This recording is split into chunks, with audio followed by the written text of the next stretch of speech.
Sa West Philippine Sea, ang laban nito ay para sa Pilipino!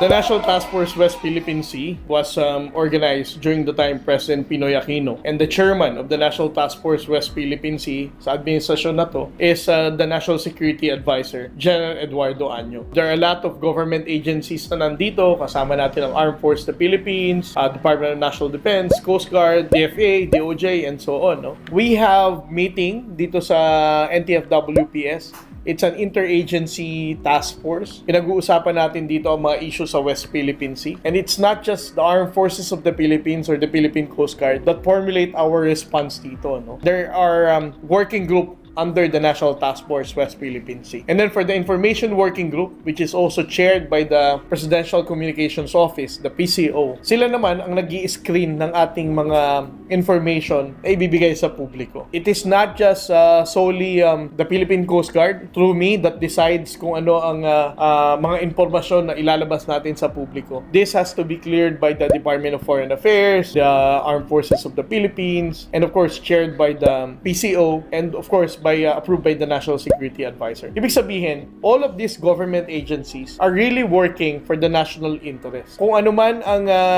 nakikita natin ngayon na development sa approaches natin in the West Philippine Sea, this is not just decided by a single personality dito sa gobyerno. But of course, we need to give credit sa ating Pangulong Bongbong Marcos. He is our Chief Executive. Kung ano man ang kinahinatnan ng ating approach dito sa West Philippine Sea, has always been guided and approved by President Bongbong Marcos. Lagi kong inuulit, no? President Bongbong Marcos has given us a clear direction to provide the right information and factual narrative to the Filipino people. It's because he believes that it is the obligation of the national government to provide Filipino people the right and accurate information in the West Philippine Sea. Dahil ang laban natin sa West Philippine Sea, hindi ito laban lamang ni Pangulong Bongbong Marcos. Hindi lamang ito laban ng Coast Guard or ng Armed Forces of the Philippines. Naniniwala po ang administrasyon ni Pangulong Bongbong Marcos na ang laban natin sa West Philippine Sea ay laban ng bawat Pilipino. Kung ang tanong mo, sir, is ngayon ba mas malayong nakakapangisda ang mga Pilipino? I think so. Mas maraming Pilipino ngayon ang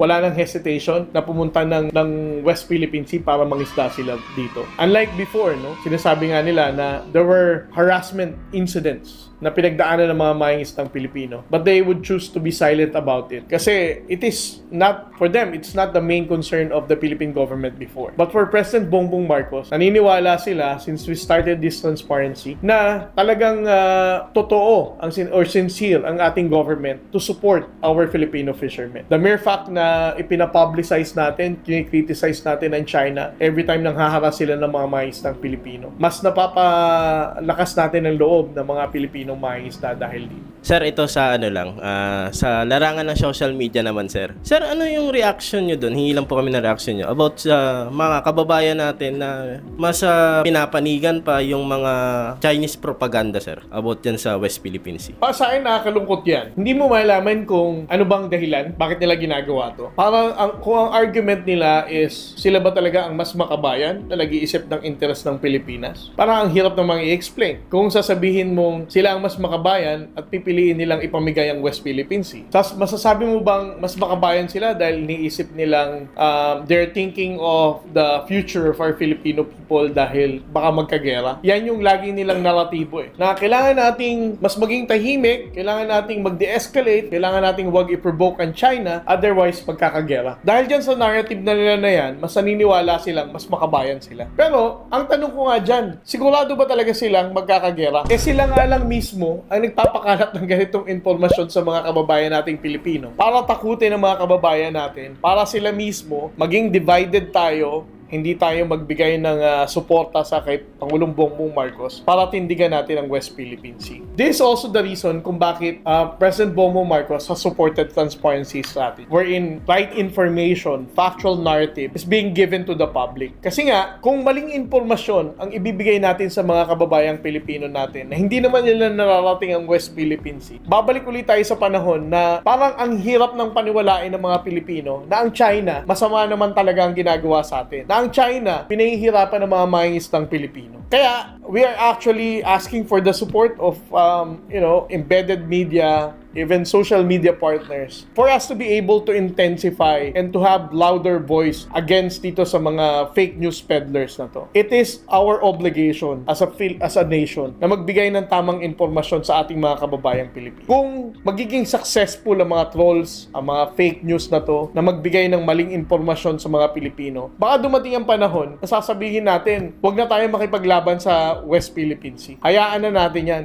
Sukuan na natin. And we're going to be remembered ng ating mga susunod na saling lahing Pilipino. Na si Commodore Tariela at kasama kayong lahat, ipinamigay na natin ang kinabukasan ng kabataang Pilipino. Sir, nakita namin na kasama po sa National Task Force yung DOJ. With that being said, kung sakasakali po, may engganyo po ba kayo na pwedeng halimbawa, dahil sinabi nyo na rin po, may mga fake news peddlers talaga, especially with the Chinese propaganda. May engganyo din po ba kayo kung nasa inyo po yung kapangyarihan na itong mga news peddlers na to papanagutin? Well, I mean, napaka-tricky ng tanong na yan. Ang ating gobyerno, we always need to look at President Bongbong Marcos. Para sa akin, mas matitindi ang pambabati ko sa kanya ng mga trolls na to, ng mga fake news peddlers na to, at mas personal. And yet, our president has decided to be silent about it, ignore them, dahil naniniwala siya na it's just their freedom of speech. No? Pero para sa akin, kung ang usapin natin dito is national security and the national interest of the Philippines regarding our fight for the West Philippine Sea, dapat talaga natin panagutin yung mga fake news na yan. Kaya nga sabi ko one time, I think